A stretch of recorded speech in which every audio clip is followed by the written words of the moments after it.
Hola, ¿qué tal? Te saluda desde Guatemala Álvaro Marroquín. Bienvenido a este video en el cual hablaremos acerca del diseño original con el cual el ser humano fue creado. Pero antes de ello quisiera que analizáramos por medio de la palabra cómo es que el ser humano está viviendo en nuestra actualidad. Job 14:1 dice: el hombre nacido de mujer, corto de días y harto de sinsabores, hastiado de desilusiones, hastiado de decepciones, que sale como una flor y es cortado, y huye como la sombra y no permanece. Es decir, la vida del ser humano es pasajera. También el libro de Job en su capítulo 1 y sus versículos 1 y 2 dice que la vida humana es una lucha y la compara como la vida de un jornalero, como la de un trabajador que anhela estar bajo la sombra y su esperanza únicamente está en cobrar su salario, es decir, tiene puesta su esperanza en el dinero. Luego en el versículo 4 dice: tumbado en la cama pienso cuándo llegará la mañana, pero la noche se alarga y doy vueltas hasta que amanece. Realmente así es como está viviendo el ser humano, y aún los cristianos están viviendo de esta forma. Les es imposible poder conciliar el sueño. ¿Por qué? Porque no tienen paz en sus corazones, entonces dan vueltas y vueltas en la cama pensando en sus problemas, pensando en sus afanes y no pueden descansar. Pero ¿qué es lo que dice la palabra? En Salmos 4:8 dice: en paz me acostaré y asimismo dormiré, porque solo tú, oh Señor, me haces vivir confiado. Es que la condición del ser humano es tan terrible que cuando está separado de Dios, aún conciliar el sueño se vuelve un problema. ¿Por qué? Porque no hay paz en su corazón. También en Eclesiastés 1 del 2 al 3 dice que vanidad de vanidades es la vida, que qué provecho tiene el hombre de todo su trabajo con que se afana debajo del sol. Si al final en Eclesiastés 2:21 dice que el hombre trabaja con sabiduría, con honestidad, se esfuerza tanto y al final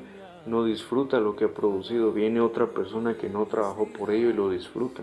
Esto es una vanidad y es un mal grande, dice la palabra. Estoy seguro que has escuchado el dicho: nadie sabe para quién trabaja, y realmente es cierto. Pero ¿cuándo se cumple esto? Cuando el ser humano está separado de Dios. También en Ageo 1:6 dice que el hombre siembra mucho pero cosecha poco, que come pero que no queda satisfecho, que bebe pero aún tiene sed, que se abriga pero aún tiene frío, y que su salario desaparece como si los echaran bolsillos llenos de agujeros, como si los echaran sacos rotos. Y hoy en día esta es una realidad en el ser humano. Hay personas que tienen 2, 3 trabajos y aún así el dinero no alcanza, y entonces pasan afanados, llega la noche y no pueden conciliar el sueño y se despiertan al día siguiente cansados, que no han dormido, y a trabajar, y entonces la vida se vuelve una rutina. Y entonces vienen aquellas respuestas que tanto conocemos cuando le preguntas a alguien: ¿cómo estás? Ahí pasándola, 2 que 3, jalando la carreta. O sea, son respuestas tan conformistas que aunque saben que están sufriendo, se han conformado con él. Estoy seguro que has escuchado el dicho: nadie sabe lo que tiene hasta que lo ve perdido.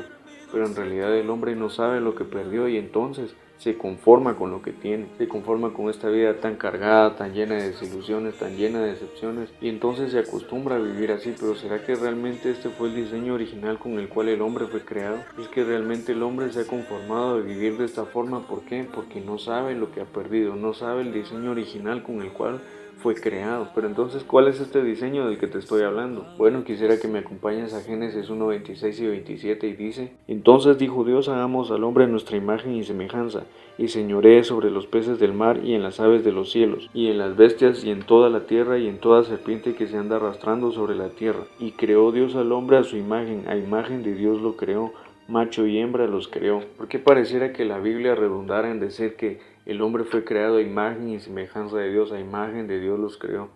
Es que realmente esto es importante y el hombre no lo ha entendido. A los niños se les cuentan estas historias de Génesis, pero realmente desde pequeños no hemos entendido que fuimos creados a imagen y semejanza de Dios. Y como no lo entendemos, entonces no lo creemos. Pero realmente la palabra dice que el hombre fue creado a imagen y semejanza de Dios, y lo vuelve a repetir en Génesis 5. Y entonces, si el hombre fue creado a imagen y semejanza de Dios, fue creado con las mismas cualidades del Señor.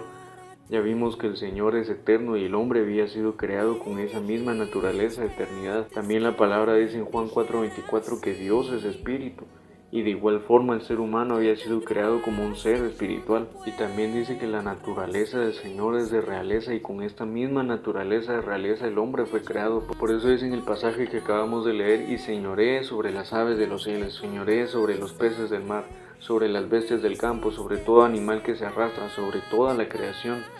Que señoree, que gobierne, es decir, que sea rey en esta creación. Por eso dice en Salmos 8 del 4 al 6: ¿qué es el hombre para que tengas de él memoria, y el hijo del hombre para que lo visites? Le has hecho un poco menor que los ángeles, y lo coronaste de gloria y de hermosura. Le hiciste señorear sobre las obras de tus manos, todo lo pusiste debajo de sus pies. Dice: le hiciste un poco menor que los ángeles. Otras versiones dicen: te hiciste un poco menor que Elohim, un poco menor que Dios. Y también dice, lo coronaste de gloria y hermosura. Otras versiones dicen, lo coronaste de gloria y honra. Y sabemos que estas palabras se utilizan para referirse a quienes, a los reyes, la gloria y la honra. Y dice que fue coronado con ella. Entonces el ser humano fue creado como un rey. ¿Para qué? Para que gobernara la creación. Y claro, en Hebreos 2:9 nos dice que este salmo se refiere a Jesús, que fue coronado de gloria y honra, creado un poco menor que los ángeles, y que gustó de la muerte y que participó de la muerte por causa de nosotros. Es que realmente el ser humano fue creado de una forma tan especial, que fue creado semejante al Cristo. No era el Cristo definitivamente, pero fue creado semejante a Cristo. Por eso dice en Romanos 5:14 que Adán es un símbolo, una representación de Cristo, quien aún tenía que venir. Es que la palabra dice que el hombre fue creado a imagen y semejanza de Dios. Y Colosenses 1:15 dice que Cristo es la imagen visible del Dios invisible. Entonces, si Cristo es la imagen de Dios y el hombre es creado a la imagen y semejanza de Dios, el hombre fue creado semejante a Cristo. ¿Por qué? Porque en el hombre original no había pecado, el hombre original era puro. Y de esta misma forma vino Cristo, vino puro. ¿Por qué? Hebreos 2:14 dice que así por cuanto los hijos participaron de carne y sangre, así también el Hijo, así también Cristo participó de lo mismo, para destruir por medio de la muerte aquel que tenía el imperio de la muerte. Y entonces Dios mismo se viste de carne y sangre para venir a la tierra y cumplir el oficio del Cristo. Pero Él traía el diseño original. ¿Por qué? Porque no traía semilla de pecado, dado que es descendiente de la mujer, engendrado por el Espíritu y concebido en una virgen. Por eso el Cristo tenía que nacer de una virgen. Entonces, volviendo al tema, el hombre fue creado como rey para gobernar en la creación. Pero ¿será que actualmente el hombre vive así? ¿Gobierna sobre la creación? No, ni aún dentro de los animales domésticos el hombre gobierna. ¿Por qué? Porque el hombre, después de pecar, después de estar separado de Dios, queda reducido a una condición igual a un animal, y no lo digo yo, lo dice la palabra. En Eclesiastés 3:18-20 dice: también reflexioné acerca de la condición humana, sobre cómo Dios les hace ver a los seres humanos que son como animales, pues tanto las personas como los animales tienen el mismo destino. Ambos respiran y ambos mueren, así que las personas no tienen una verdadera ventaja sobre los animales. ¡Qué absurdo!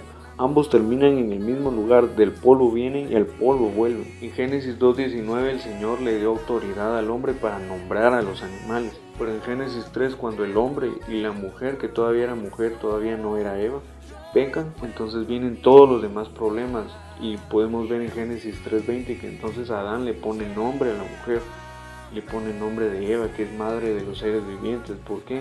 Porque quedaron reducidos a un estado de animal. Pero por si fuera poco, que el hombre fue creado a imagen y semejanza de Dios como un ser de realeza, dice la palabra que también fue creado como un hijo de Dios. Génesis 5:3 dice: y vivió Adán 130 años y engendró un hijo a su semejanza conforme a su imagen, y llamó su nombre Set. Es que aquel que es hijo trae la imagen y semejanza de aquel que lo engendró. Por eso la palabra enfatiza tanto que el hombre fue creado a imagen y semejanza de Dios, fue creado como un hijo de Dios, y por eso también es semejante a Cristo. ¿Por qué? Porque Cristo dice en Romanos 1:2 y 4 que el Evangelio, que la buena noticia se trata del Hijo de Dios. ¿Y quién es el Hijo de Dios? Es Cristo. Una vez más, similar a Adán. Por eso Pablo, cuando se refiere a Cristo, habla del primer Adán y el postrer Adán. Y es que el hombre original no era semejante a Cristo solamente en sus cualidades, sino que también en sus oficios. Anteriormente vimos que Cristo y Mesías significan ungido. ¿Para qué? Para ser rey, sacerdote y profeta. Pues de igual forma Adán fue creado como un rey para gobernar dentro de la creación. Fue creado como un sacerdote para rendirle el culto al Señor. ¿Por qué? Juan 4:24 dice que Dios es espíritu y que todos aquellos que lo adoran deben hacerlo en espíritu y en verdad.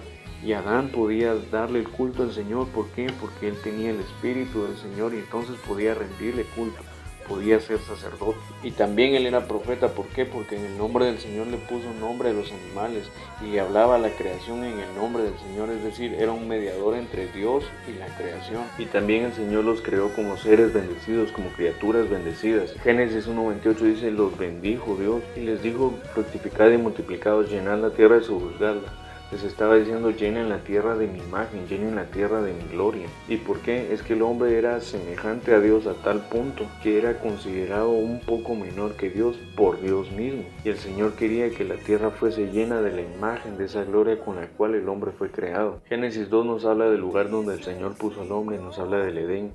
Edén significa delicia o paraíso. Y dice que había toda clase de árboles frutales, había toda clase de resinas aromáticas, piedras preciosas, había oro puro, era un lugar hermoso. O sea, el Señor le dio todo lo que necesitaba el hombre. Pero ¿será que la verdadera delicia o el verdadero paraíso que el hombre tenía era por el lugar en donde estaba, porque materialmente no le faltaba nada? No, es que hoy en día hay gente que tiene abundancia material, pero no tienen paz. Muchos de ellos están enfermos, muchos de ellos tienen hogares destruidos, muchos de ellos no son saciados con la riqueza que tienen, entonces acuden a adicciones, acuden a otras cosas que los destruyen realmente. Es que la gente resume la bendición del Señor a cosas materiales, comida, calzado, bebida, etcétera. Pero ¿qué dice la palabra? Proverbios 10:22 dice que la bendición del Señor es la que enriquece y no añade tristeza con ella. Es que sí, definitivamente el Señor nos puede proveer cosas materiales, pero todas esas cosas son añadiduras. Mateo 6:33 dice: mas buscad primeramente el reino de Dios y su justicia, y os serán añadidas todas estas cosas. ¿Y cuál es el reino de Dios? Romanos 14:17 dice que el reino de Dios no se trata de lo que comemos o lo que bebemos, sino de justicia, paz y gozo por medio del Espíritu. Es que la palabra del Señor es tan clara y siempre nos va a llevar al mismo punto, Cristo. Entonces la verdadera delicia, el verdadero deleite no era la provisión material que Adán tenía, sino que él estaba en la presencia del Señor y el Señor estaba con él. ¿Y por qué digo esto? Génesis 2:7 dice que el Señor formó al hombre del polvo de la tierra y sopló en su nariz aliento de vida, y entonces fue el hombre un alma viviente, fue el hombre un ser viviente. ¿Por qué? Por medio del soplo de vida. Y ese soplo de vida era el Espíritu del Señor entrando al ser humano. Ezequiel 37:9 nos habla del valle de los huesos secos. Dice que cada hueso se juntó con su hueso, que salió carne de ellos, que se formaron tendones, se formaron músculos, se formó la piel, pero todavía estaban muertos. Entonces el Señor le dice a Ezequiel: llama al espíritu de los cuatro vientos y que soplen ellos aliento de vida. Y entonces viene el espíritu sobre ellos y soplan ellos y entonces cobran vida. Es que es por medio de ese aliento de vida, por medio del espíritu, es que nosotros cobramos vida. Ezequiel 37:14 dice: y pondré mi espíritu en vosotros y viviréis. ¿Por qué? Porque entonces estamos en la presencia del Señor y el Señor está con nosotros. Por eso el Señor Jesús decía: el Padre y yo uno somos. ¿Por qué? Porque Él estaba con el Padre y el Padre estaba con Él. Una vez más, Cristo semejante al diseño original del ser humano. Entonces el Señor hizo al ser humano a su imagen, conforme a su semejanza. Lo hizo como un ser de realeza, lo hizo como un hijo de Dios, lo hizo como una criatura bendecida, y por último le da un pacto. ¿Qué quiere decir esto? Pacto, según los diccionarios, significa acuerdo, alianza solemne de extrema confianza o un vínculo. Es que para el Señor el ser humano era tan especial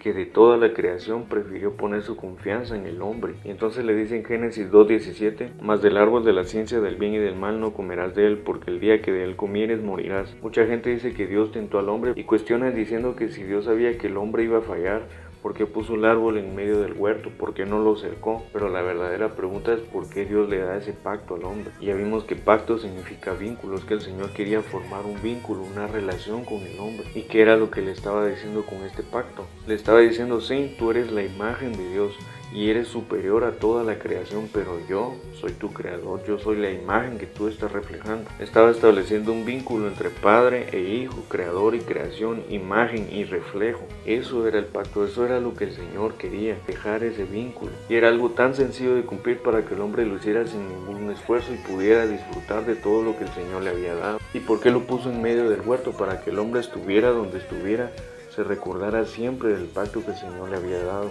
y ese vínculo especial que había entre Dios y él. Y a lo largo de la historia el Señor siempre ha dado instrucciones tan sencillas de cumplir, como en los tiempos de Noé. Ellos podían arrepentirse y entrar al arca y entonces salvarse, pero no pudieron cumplir esa instrucción, no pudieron cumplir eso, no pudieron creerlo, y únicamente Noé y su familia se salvaron. ¿Por qué? Porque ellos creyeron la palabra del Señor. Abraham, el Señor le prometió un hijo, pero Abraham no creyó que de su esposa pudiera engendrar un hijo. Entonces viene y se acuesta con la criada de su esposa y nace Ismael, y con ello nace un gran conflicto dentro del pueblo de Israel. Cuando el Señor iba a destruir Sodoma y Gomorra, el Señor le dice a Lot y a su familia: no volteen a ver hacia atrás. Pero ¿qué es lo que hace la esposa de Lot? Voltea a ver hacia atrás, entonces se convierte en una estatua de sal. ¿Por qué? Por no seguir la instrucción del Señor, por no creer la palabra del Señor. A Moisés el Señor le dijo: háblale a la roca y saldrá agua de ella. Pero ¿qué fue lo que hizo Moisés? Golpea la roca y sí, sale agua de ella, pero por causa de la desobediencia Moisés ya no entró a la tierra prometida. También con Sansón había una instrucción tan sencilla, que era no cortarse el cabello, y no era porque el cabello le diera la fuerza, sino que era la obediencia a la palabra.